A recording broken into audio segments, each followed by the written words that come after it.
আসসালামু আলাইকুম এভরিওয়ান, কেমন আছেন সবাই? নিশ্চয়ই ভালো আছেন।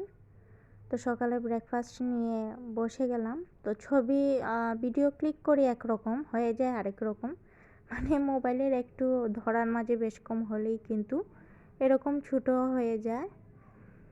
তো যাই হোক, রুটি খেয়ে তারপর রুটি আর গরু মাংস ছিল, সেটা দিয়ে আজকে নাস্তা খেয়ে এই যে দেখালাম, আমি নতুন খাঁচা নিয়ে এসেছি পাখির জন্য।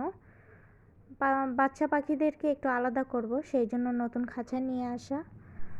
তাই এখন নতুন খাঁচাটাকে আগে সেট আপ করে নিচ্ছি। তো প্রথমেই কিন্তু আমার খাঁচাটাকে আমি চারো সাইড ভালো করে নেট দিয়ে আটকে দিই, কারণ বিড়াল হতে পারে বা বেজি হতে পারে, যে কোনো জিনিসই কিন্তু আসে রাতের বেলায়। যেহেতু আমার এই পাখির খাঁচাগুলো বারান্দায় থাকে, তো গ্রিলে দিয়ে সব কিছুই আসে, তো ওদের হাত পা যাতে এগুলার ভিতর দিয়ে না ঢুকাতে পারে, সেই জন্য এরকম নেট দিয়ে ভালো করে আমি চারো সাইড বন্ধ করে দিই। আর সামনে দিয়ে তো ওড়না দিয়ে ঢেকে দিই, তাহলে আর কোনো ধরনের প্রাণী ওদেরকে আর আক্রমণ করতে পারে না। এইভাবেই আজ 3 বছর যাবৎ আমি পাখি লালন পালন করছি।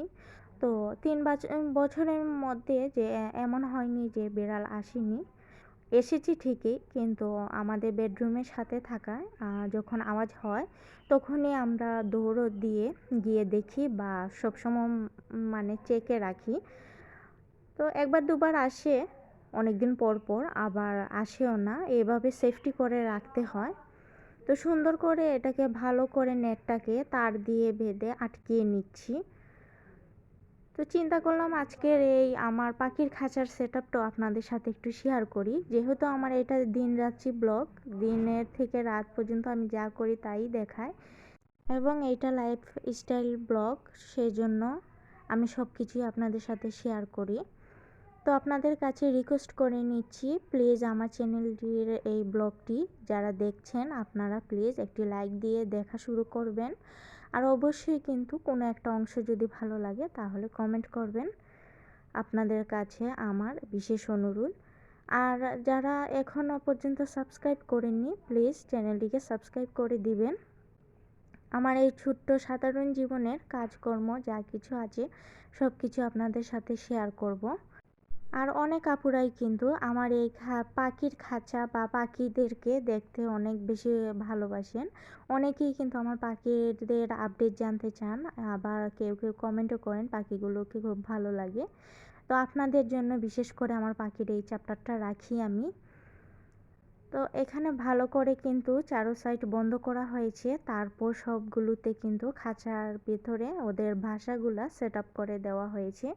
তো যেহেতু ওরা বাচ্চা, সেই জন্য ওদেরকে আমি পাতিল দেইনি, এরকম দিয়েছি। পাতিল দিলেও সমস্যা নেই, দেওয়া যায়, কিন্তু আমার কাছে নেই আর এক্সট্রা পাতিল, সেই জন্য ওদেরকে এই ঝুড়িগুলো দিয়ে দিয়েছি। যেহেতু ওরা এখন ছোট, ডিম পারবে না, ওদের জন্য এখন জরুরি না, সেই জন্য ওদেরকে এগুলো দিয়ে সুন্দর করে রেখে দিলাম।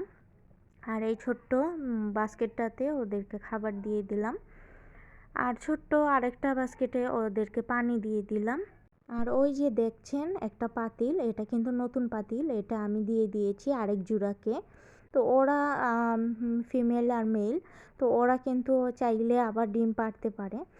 তো এখন আপাতত আমি জোড়া জোড়া ম্যাচিং করে রেখেছি, অবশ্য আমি জোড়াটা 2 দিন পর বা আমার যখন ওই যে পাখির বাচ্চাগুলো নিয়ে বসেছে বা ওই যে ডিম নিয়ে বসেছে, তো ওইগুলা ফুটার পরে কমপ্লিট হলে, বাচ্চাগুলো একটু বড় হলে, এখান থেকে কিন্তু আমি বাচ্চাগুলো ওই ঝুড়িতে ট্রান্সফার করে দিব, আর মেলগুলোকে আলাদা ফিমেলগুলোকে আলাদা দিব।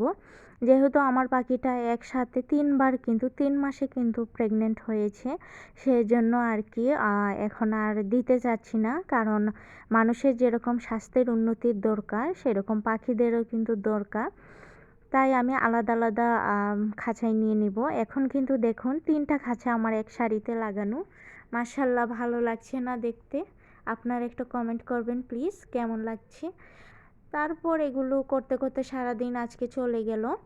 এখন দুপুরে লাঞ্চটা করে নিব, লাউ পাতা শাক আর এইদিকে ছিল তো শিমের তরকারি।